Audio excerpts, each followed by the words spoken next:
এই সুন্দরী মেয়েটাকে দেখে হয়তো আর ৮-১০টা সাধারণ মেয়ের মতোই মনে হয়, কিন্তু এই সাদাসিধে চেহারার আড়ালে লুকিয়ে আছে দুর্ধর্ষ এক কিলার। তার নিজের মেয়েও কিন্তু এই ডার্ক সাইডের ব্যাপারে একদমই জানে না, তবে তার লাইফে এমন কিছু ঘটে যাতে তার আসল পরিচয় বের হয়ে আসে। ঠিক কি ঘটেছিল তার লাইফে, আর শেষ পর্যন্ত তার কপালে কি লেখা আছে তা জানতে দেখে নাও আজকের মুভি কিল বক্সুনের এক্সপ্লেনেশন। কথা দিচ্ছি দারুণ এক অ্যাকশন থ্রিলার মুভি তুমি দেখতে যাচ্ছ। তো চলো আর পেঁচা না বাড়িয়ে শুরু করা যাক আজকের মুভি এক্সপ্লেনেশন। আর হ্যাঁ, চ্যানেলে এখনো যারা সাবস্ক্রাইব করোনি তারা দ্রুত সাবস্ক্রাইব এবং একটা লাইক করে দিও, কেননা 15 লাখ সাবস্ক্রাইবারের মাইলস্টোন আর বেশি দেরি নেই। মুভি শুরুতে আমরা এক ব্যক্তিকে রেল লাইনের পাশে রাস্তায় শুয়ে থাকতে দেখি। এই লোকটা একজন জাপানি সামুরাই, যার নাম শিরোশি নরা। হঠাৎ একটা মেয়ে এসে তাকে ঘুম থেকে ডেকে তোলে। ওরা সেই মেয়েটার চেহারা আর পোশাক দেখে চিনে ফেলে। এই মেয়েটার নাম হলো বক্সুন, যে এই শহরে একজন দুর্ধর্ষ কন্ট্রাক্ট কিলার। আসলে এই মেয়েটা এখানে তাকে মারতে এসেছে।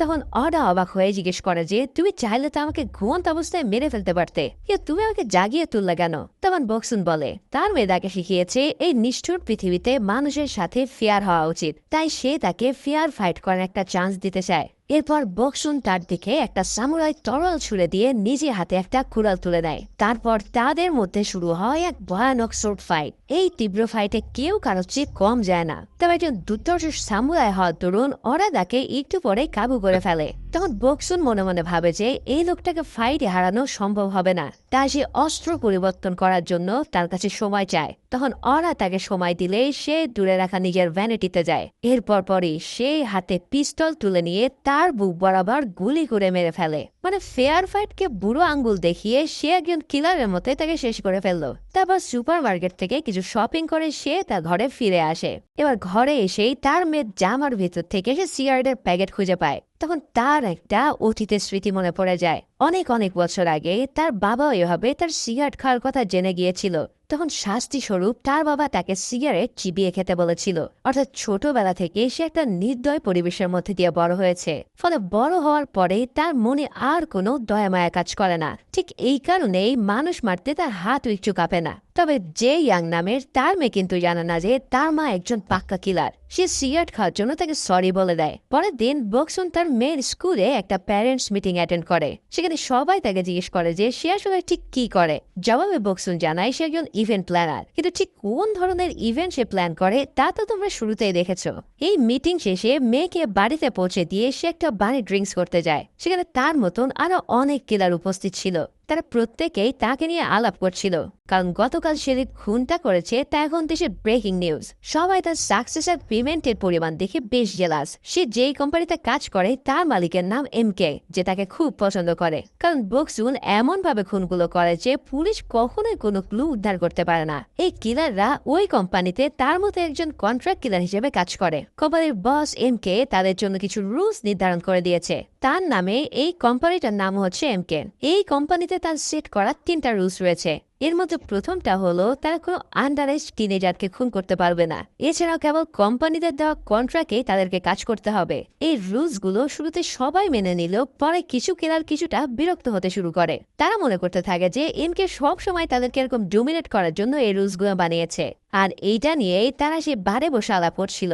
তাদের মধ্যে ইউনসুক নামের এই কিলার এই ব্যাপারটা নিয়ে বেশ নাখোশ ছিল। এছাড়াও অনেকে কিলারদের ABCD এই ক্যাটাগরিতে ভাগ করারও পক্ষপাতী ছিল না। তবে বক্সুন কিন্তু অনেকদিন আগে থেকেই এই ক্যাটাগরির কিলার। সে ইউনসুককে বলে যে যদি কেউ সত্যিকার স্কিল দেখাতে পারে তবে তার জন্য এই কাজ একেবারে পান্তা ভাত। শুধুমাত্র অক্ষম আর আনস্কিল লোকেরাই কমপ্লেন করে থাকে। তখন ইউনসুক বলে তুমি কি ওকে নুব বলতে চাইছো? যবে বক্সুন তাকে বলে যে সে যদি এতটা স্কিল হয় তবে সে যেন তাকে একটা রক্তমাখা ছুরি পাঠায়। এই কথা শুনে সে বার থেকে বের হয়ে আসে। ইউনসুক তখন বৃদ্ধ বারটেন্ডারের কাছে জানতে চায় এই রক্তমাখা ছুরিটা আসলে কি মিন করে। তখন বারটেন্ডার তাকে জানায় যে এই ছুরি পাঠানোর মাধ্যমে কেউ তার প্রতিপক্ষকে ফাইট করার চ্যালেঞ্জ দিয়ে দেয়, আর এই চ্যালেঞ্জে কেবল একজনই জান নিয়ে ফিরে আসতে পারে। এদিকে বক্সুন যখন বার থেকে বের হয়ে আসে তখন কিছু লোক তাকে টিস করতে থাকে, আর বক্সুনও তাদেরকে গালি দিয়ে বসে। তখন লোকগুলো তার উপরে চড়াও হতে যায়, কিন্তু তখনই সেখানে চলে আসে তার বয়ফ্রেন্ড হিসাং।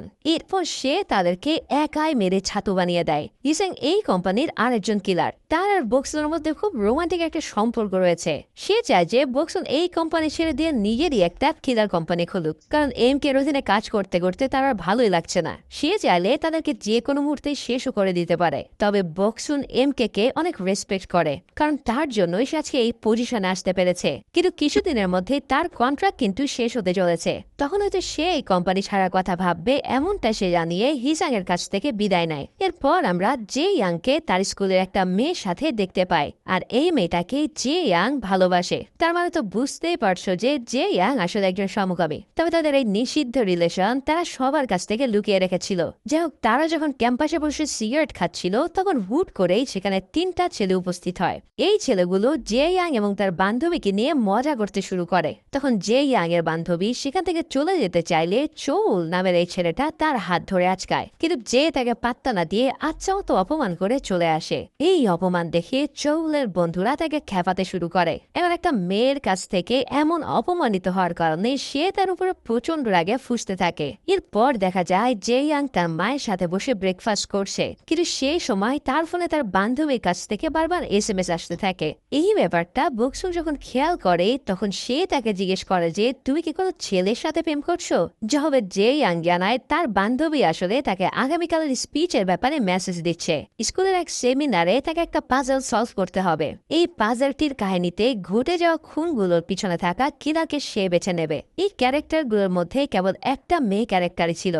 তাই জে ইয়াং বলে যে তার মনে হয় খুনি কোনো ছেলেই হবে, কেন একজন মেয়ের পক্ষে খুন করা এতটা সহজ নয়। তার কথা শুনে বক্সুনের মনে অপরাধ বোধ জাগতে শুরু করে, কারণ জে ইয়াং তো আর জানে না যে তার মা কি লেভেলের একজন ভয়ানক কিলার। যাক, পরের দিন বক্সুন তার অফিসে যায়। সেখানে এই কোম্পানির বস এম কের বোন মিনহোর সাথে তার দেখা হয়। এই মেয়েটা কিন্তু বক্সুনকে মনে মনে অনেক ঘৃণা করত, কিন্তু উপর উপর সে দেখাতো যে বক্সুনকে সে অনেক পছন্দ করে। আসলে কোম্পানিতে তার চেয়েও বক্সুনের বেশি পপুলারিটি তার মোটেও সহ্য হতো না। এদিকে পরের সিনে আমরা অন্য একটা মেয়েকে একটা ছেলের সাথে ফাইট করতে দেখি। এই মেয়েটা ছিল তুহুর ফাইটার, এবং এই বয়সে তার ফাইটিং স্কিল ছিল এক কথায় টপ নচ। এত ইয়াং মেয়ে হয়েও সে ওই ছেলেটাকে মেয়ে একদম তক্তা বানিয়ে দেয়। পরে দেখা যায় এই মেয়েটাকে কোম্পানি তাদের নতুন কিলার হিসেবে হায়ার করেছে। এখানে আসলে তাদের মধ্যে একটা শো অফ ফাইট হচ্ছিল। এরপর সেখানে বক্সুন আর তার মিনহো আসলে সবাই বক্সুনকে ওয়েলকাম জানাতে থাকে, কারণ তাদের কাছে বক্সুনই হলো সবচেয়ে ভয়ানক আর সিনিয়র কিলার। তবে এই ব্যাপারটা দেখে মিনহোর গা জ্বলে ওঠে। তাই সে প্রথমে সবার সাথে এই কিম নামের মেয়েটাকে পরিচয় করিয়ে দেয়। তারপর সে বলে এই মেয়েটা ফিউচারে আমাদের সবচেয়ে বড় ফাইটার হতে চলেছে। তখন বক্সুনও তাকে অ্যাপ্রিসিয়েট করে সেখান থেকে চলে যাওয়ার জন্য রওনা দেয়। তবে তখনই ওই মহিলা তাকে আরো উস্কে দিয়ে বলে আমি জানি তুমি এই মেয়ের বয়সে তো ভালো ফাইটার ছিল না।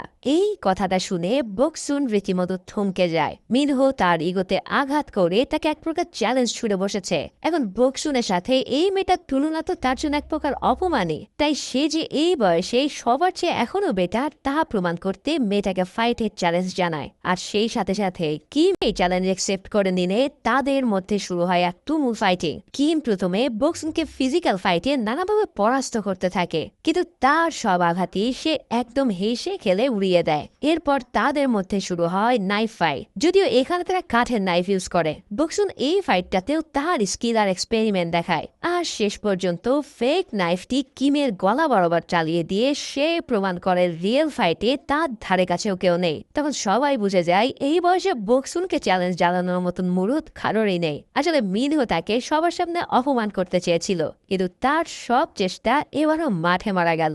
এই সব কিছুর পর বক্সুন সরাসরি অফিসে এম কের সাথে দেখা করতে আসে। মিনহো তাকে অনেক পছন্দ করলেও বক্সুন ছিল এম কের প্রিয় কিলার, তাই সে তাকে তাদের কন্ট্রাক্ট বাড়ানোর কথা বলে, কারণ কিছুদিন পরে তার কন্ট্রাক্ট শেষ হতে চলেছে। তবে বক্সুন বলে যে তার জায়গায় এখন নতুন কাউকে সুযোগ দেওয়া উচিত, বিশেষ করে হিসাং এর মতন কিলাররা এই ক্যাটাগরি পজিশন ডিজার্ভ করে। তাছাড়াও তার মেয়ে এখন ধীরে ধীরে বড় হচ্ছে, তাই তার প্রতি তাকে খেয়ালও রাখতে হবে। যেহেতু এখনো কন্ট্রাক্ট শেষ হয়ে যায়নি, তাই এম কে তাকে আর একটা মিশন দেয়। সে বক্সুনকে দুটো খামের মধ্যে যে কোনো একটা বেছে নিতে দিতে বলে। এই খামগুলোতে দুটো অপশন ছিল, যেখানে একটা খুন তাকে দেশের বাইরে করতে হতো আর অন্য একটা খুন দেশের ভিতরে। এখন বক্সুন তার মেয়েকে ছেড়ে কোথাও যেতে চায় না বলে সে দেশের ভিতরেরটাই বেছে নেয়। এরপর খাম খুলে সে দেখে যে তার ভিকটিম হতে যাচ্ছে একটা ইয়াং ছেলে। এমকে তখন তাকে জানায় এই ছেলেটা ইয়াং হলেও সে আন্ডার এজ না, আর এই খুনটা তাকে এমন ভাবে করতে হবে যেন এইটা দেখে সুইসাইড মনে হয়। অন্যদিকে দ্বিতীয় খামে যে খুনটা করতে হবে সেটা ছিল রাশিয়ায়।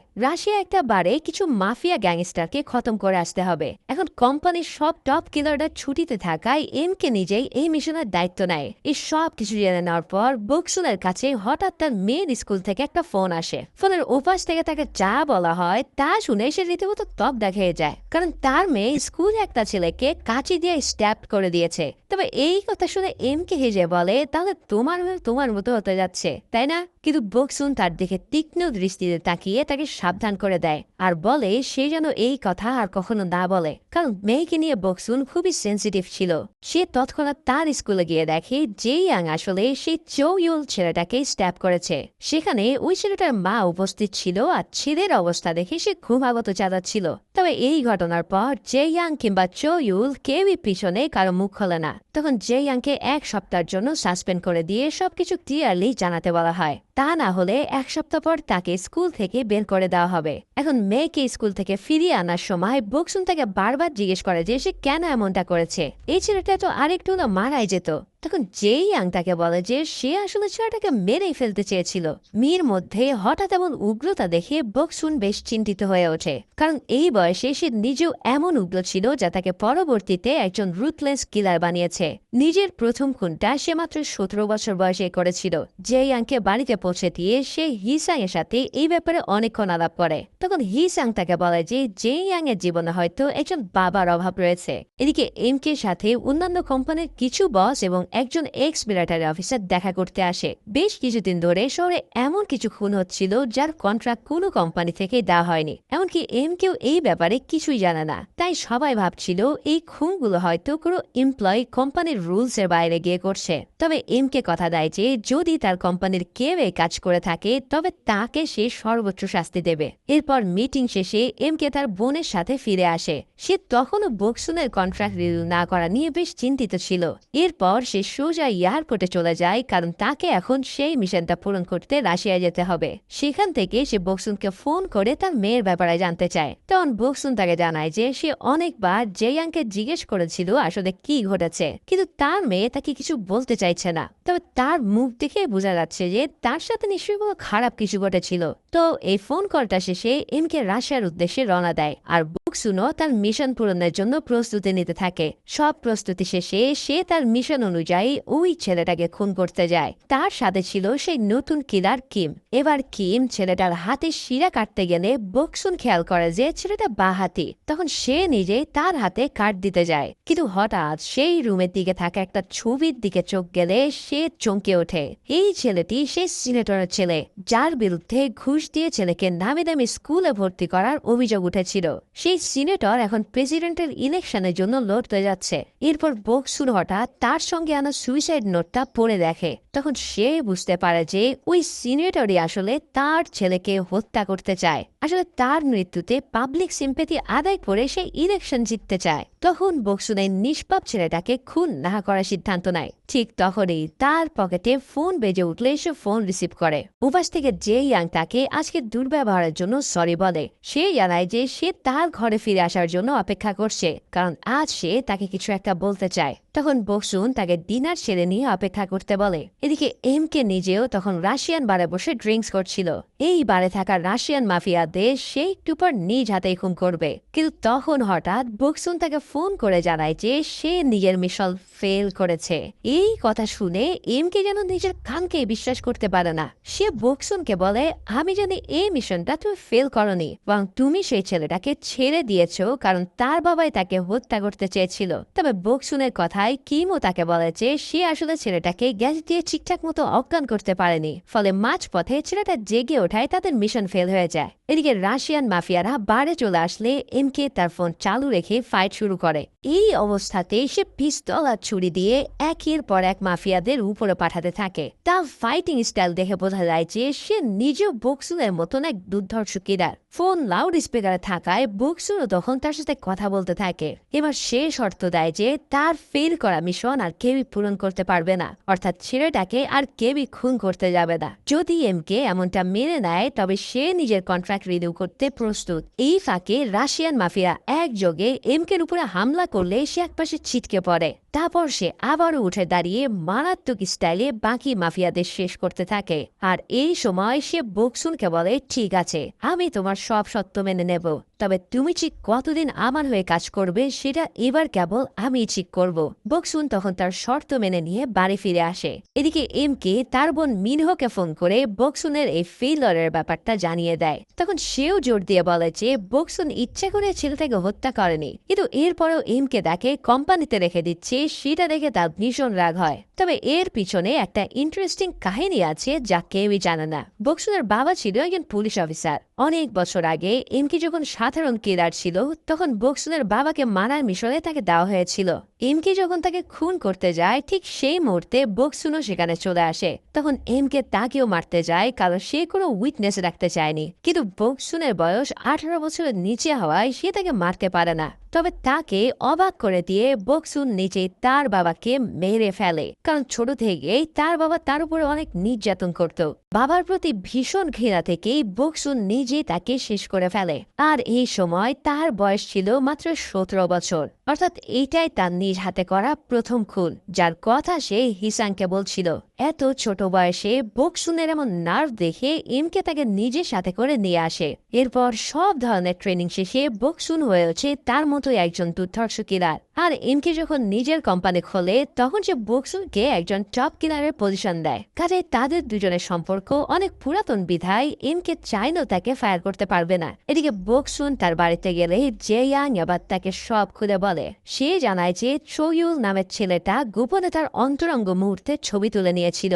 এখন সে যে একজন সমকামী এই ব্যাপারটা নিয়ে চোয়ুল তাকে ব্ল্যাকমেল করতে থাকে। সে বলেছে যে যদি তার সাথে 1 মাস ডেট না করা হয় তাহলে এই ছবি সে ফাঁস করে দেবে। ঠিক এই কারণেই জেয়াং প্রচন্ড রেগে তাকে স্ট্যাপ করেছিল।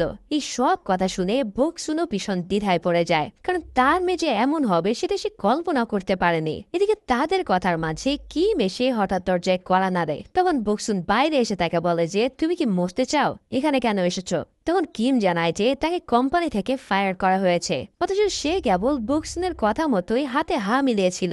তখন বক্সুন জেয়াংকে ঘরে রেখে কিমকে সেই অ্যাসাসিন বারটাতে নিয়ে আসে। এরপর সে তাকে কথা দেয় যে এমকের কাছে সে তার জন্য সুপারিশ করবে। এরপর হঠাৎ সেই বারে আরো কয়েকজন কিলার এসে হাজির হয়, আর তাদের সাথে ছিল হিসাংও। এদের মধ্যে অনেকেই আবার অন্য কোম্পানি হয়ে কাজ করে। তাদের কাছ থেকেই বক্সুন জানতে পারে যে হিসাংকে কোম্পানির এই ক্যাটাগরিতে প্রমোশন দেওয়া হয়েছে। এবার হঠাৎ সে নিউজে দেখে সেই সিনেটরের ছেলের মৃত্যুর খবর। নিউজে বলা হয় যে সেই ছেলেটা তার বাড়ির ছাদ থেকে লাফিয়ে আত্মহত্যা করেছে। আর সিনেটর এই সুযোগে তার অপোজিশনের উপর দোষ চাপিয়ে রাজনৈতিক ফায়দা লুটে নিচ্ছে। বারটেন্ডারের হাবভাব দেখে বক্সুন বুঝতে পারে যে এই ছেলেটাকে হিসাংই মেরেছে, আর ঠিক এই কারণেই সে পেয়ে গেছে এই প্রমোশন। তখন বক্সুন তার মনে প্রচন্ড রাগ অনুভব করে, কারণ সে এই ছেলেটাকে বাঁচিয়ে রাখতে চেয়েছিল। তবে হিসাং তাকে পাত্তা না দিয়ে মিনহোর ফোন কল রিসিভ করে। এরপর সে তার কথা মতন ফোনটাকে লাউড স্পিকারে দিয়ে দেয়। মিনহোই কিন্তু হিসাংকে ওই ছেলেটাকে মারার আদেশ দিয়েছিল। তবে পরে এমকে যখন এই কথাটা জানতে পারে তখন সে ভীষণ রেগে যায়। সে তৎক্ষণাৎ মিনহোকে প্রায় গলা টিপে মেরে ফেলতে চাইছিল, কারণ সে জানত যে বক্সুন এই ব্যাপারটা একেবারে পছন্দ করবে না, আর তাকে রাগানো মানে নিজের মৃত্যু পরোয়ানা জারি করা। শুধুমাত্র বোন হওয়ায় এমকে মিনহোকে ছেড়ে দেয়, অন্যথায় আজ তাকে পুরো খতমই করে দিত। যাই হোক, এত কিছুর পরও কিন্তু তার শিক্ষা হয়নি। এবার সে লাউড স্পিকারে সবাইকে বলে আমাদের কোম্পানির একজন এমপ্লয়ি কিছু রুলস ভঙ্গ করেছে, তাই যদি তোমরা তাকে শেষ করতে পারো তবে প্রত্যেককে কোম্পানিতে একটা করে পদ দেওয়া হবে। তার মানে তো বুঝতেই পারছো যে কাকে খুন করার কথা বলা হচ্ছে। তার কথা শেষ না হতে হতেই বক্সুনের গলায় একটা দড়ির ফাঁস পড়ে, আর এই ফাঁসটা লাগিয়েছিল সেখানকার বৃদ্ধ বারটেন্ডার। তবে বকসুন খুব দক্ষতার সাথে নিজেকে ছাড়িয়ে নেয়। এরপর সবাই মিলে কোম্পানির পদ পাওয়ার লোভে তার উপরে ঝাঁপিয়ে পড়ে। এমনকি হিসাং তার বয়ফ্রেন্ড হওয়া সত্ত্বেও তাকে মারতে চায়, কিন্তু বকসুন মারাত্মক স্টাইলে ছুরি চালিয়ে সবাইকে জখম করতে থাকে। এরা সবাই মিলে তাকে কিছুটা আঘাত দিতে পারলেও তারা একে একে তার হাতেই খতম হয়। বকসুন একাই তাদের প্রত্যেককেই উপরে পাঠাতে থাকে। সে এমন স্টাইলে ছুরি চালায় যা কোনো সামুরাইকেও পুরো হারিয়ে দেবে।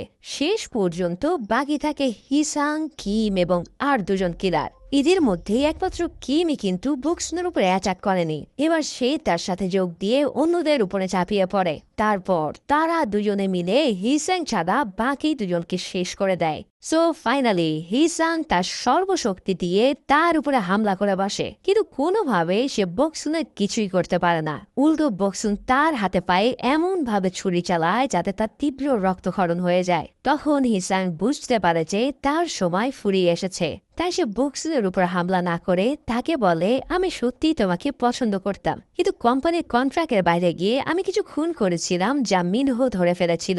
মানে যে আননোন কিলারকে তারা এতদিন খুঁজছিল সেটা আসলে ছিল হিসাং নিজেই। এখন কোম্পানির সত্য ভঙ্গ করার শাস্তি স্বরূপ মিনহো তাকে বকসুনকে খতম করতে বলে, আর হিসাংও নিজের অস্তিত্ব রক্ষার জন্য তার উপরে অ্যাটাক করতে বাধ্য হয়। এখন মৃত্যু আসন্ন বুঝতে পেরে সে বকসুনকে বলে, আমার বাবাকে তুই দেখে রেখো। আর বকসুনও সেই প্রতিশ্রুতি দিয়ে তার বুকে গুলি চালিয়ে তাকে শেষ করে দেয়। মানে সে এমন রুথলেস যে কেউ তার গায়ে একটা আঁচড় দিলেও সে তাকে মাফ করতে পারে না। তো এভাবেই সবাইকে খতম করার পর সে কিছু লোককে ডেকে সবগুলো বডি সরাতে বলে। তারপর সে যখন বাড়ির বাহিরে আসে তখন হঠাৎ এমকে এসে তার গলা চেপে ধরে, কারণ সে ভেবেছিল বকসুন সামান্য কোনো ঝগড়ার সূত্র ধরে সবাইকে শেষ করে দিয়েছে।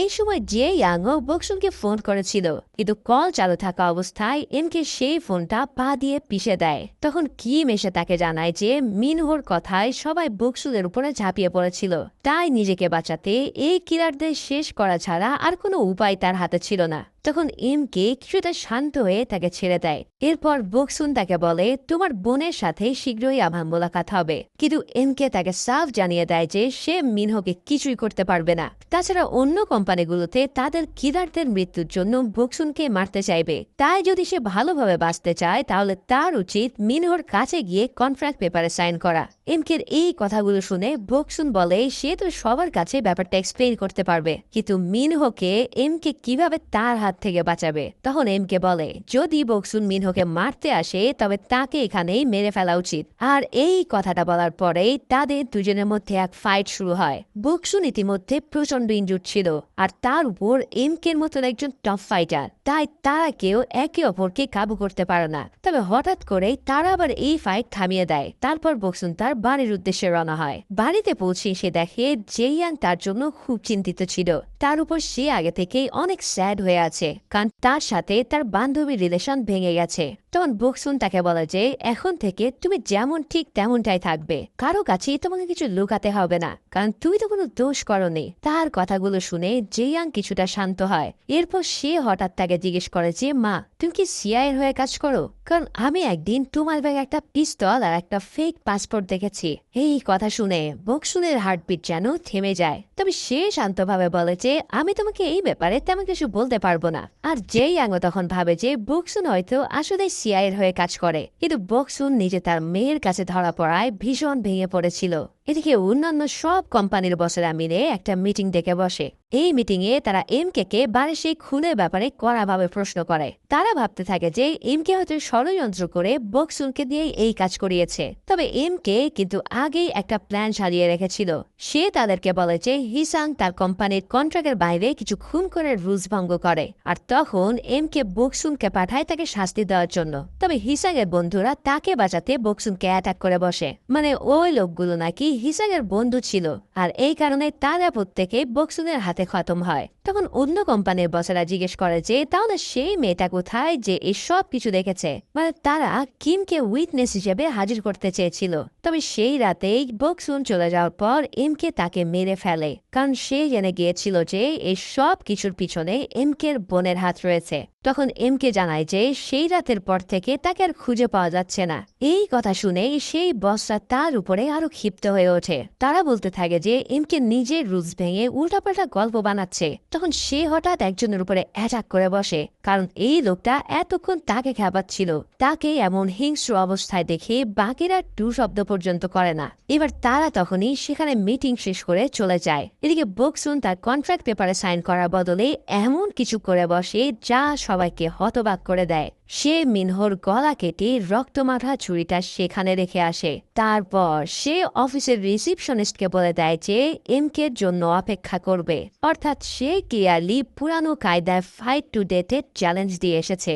তারপর এমকে তার অফিসে ফিরে মিনহোকে এই অবস্থায় দেখে, তো সে কোনো রিয়াকশন না দিয়ে শান্ত থাকে। এরপর সে বক্সুনের চ্যালেঞ্জ অ্যাকসেপ্ট করার ব্যাপারটা জানতে ফোন করে। তবে বক্সুন তার ফোন ঘরে রেখে যাওয়ায় জেইয়াং তার কলটা রিসিভ করে। তখন এমকে তাকে বলে যে বক্সুন আসলে যেন তাকে জানানো হয় এমকে তাকে কল দিয়েছিল।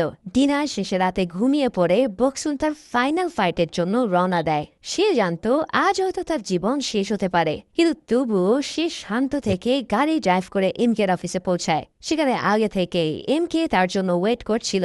বক্সুনকে সে প্রথমে ড্রিঙ্কস করার অফার দেয়, কিন্তু বক্সুন তা অ্যাকসেপ্ট না করে সে নিজেই ড্রিঙ্কস করতে থাকে। তাদের সামনে টেবিলে নানা রকমের ছুরি রাখা ছিল, কিন্তু বক্সুন নিজ হাতে করে একটা তলোয়ার নিয়ে আসে। কথার মাঝপথেই হঠাৎ সে এমকের উপরে অ্যাটাক করে বসে। অবাক করার ব্যাপার হলো যে এমকে নিজেকে ডিফল্ট করার কোনো চেষ্টাই করে না। বক্সুন তার পেট বরাবর তরোয়াল চালিয়ে তাকে ভয়ানক জখম করে দেয়, কিন্তু এরপর সে নিজেই অনেক স্যাড হয়ে পড়ে। তখন সে জানতে পারে যে এমকে আসলে তাকে মনে মনে অনেক ভালোবাসত, কিন্তু সে কোনোদিন মুখ ফুটে তার মনের কথা বলতে পারেনি। এমকে তাকে বলে, আমি আমাদের মৃত্যু নিয়ে অনেক ভেবেছি, তোমাকে ছাড়া এই পৃথিবীতে বেঁচেই বা কি লাভ, তাই তোমার হাতে মরাটাই আমার পক্ষে বেস্ট ছিল। এরপর এমকে যে কথাটা বলে তাতে বক্সুনের হার্ট লাফিয়ে ওঠে। সে জানায় যে তাদের এই খুনোখুনিটা জেইয়াং তার বাড়িতে বসে লাইভ দেখছে, আর এর ফলে এমকে তার কাছে বক্সুনের আসল রূপ রিভিল করার ব্যবস্থা করে দিল। এরপর এমকে মারা গেলে বক্সুন দ্রুত তার বাড়িতে রওনা দেয়। সে বারবার প্রার্থনা করতে থাকে যে জেইয়াং যেন এই খুনোখুনি না দেখে। এরপর যখন সে বাড়িতে পৌঁছায় তখন দেখে জেইয়াং তো বিছানায় ঘুমোচ্ছে, আর তখন তার মনও কিছুটা শান্ত হয়। ঠিক তখনই জেইয়াং ঘুম থেকে জেগে ওঠে। বক্সুন তার সামনে পাথরের মতো দাঁড়িয়ে থাকলেও জিয়াংকে বেশ শান্তই দেখাচ্ছিল। বক্সুনের মুখ দেখে সে ভাবে হয়তো তার মা বেশ ক্লান্তিতে আছে, তাই সে তাকে রেস্ট নিতে বলে। এখন মেয়েকে এমন স্বাভাবিক দেখে বক্সুন বুঝতে পারে যে হয়তো জিয়াং কিছুই দেখেনি, আর তখনই তার বুক থেকে বিরাট পাথরটা নেমে যায়। এর এক সপ্তাহখানেক পর টিভিতে নিউজ আসে সেই করাপ্ট সিনিয়রের ব্যাপারে। তাকে নিজের গাড়িতে মৃত অবস্থায় পাওয়া গিয়েছিল। পুরো ব্যাপারটা সুইসাইড ভাবে মেনে নিলেও তোমরা নিশ্চয় বুঝতে পারছো এটা কার কাজ। এদিকে এক সপ্তাহ সময় শেষে জেইয়াংকেও তার স্কুল থেকে এক্সপেল করা হয়, তবে তাতে তার কিছু যায় আসে না। সে স্কুল ছেড়ে আসার আগেই তার বান্ধবী জো এবং চুলকে ঠান্ডা মাথায় খুলের হুমকি দিয়ে আসে, মানে তার মধ্যে বক্সুনের মতোই একটা ক্যারেক্টার বড় হচ্ছে। হয়তো একদিন সে তার মায়ের সত্যটা জানতে পেরে তাকেও সঙ্গ দেবে। তো ফাইনালি ঠিক এই সিনের মধ্য দিয়ে এই অসাধারণ মুভিটা এখানেই শেষ হয়।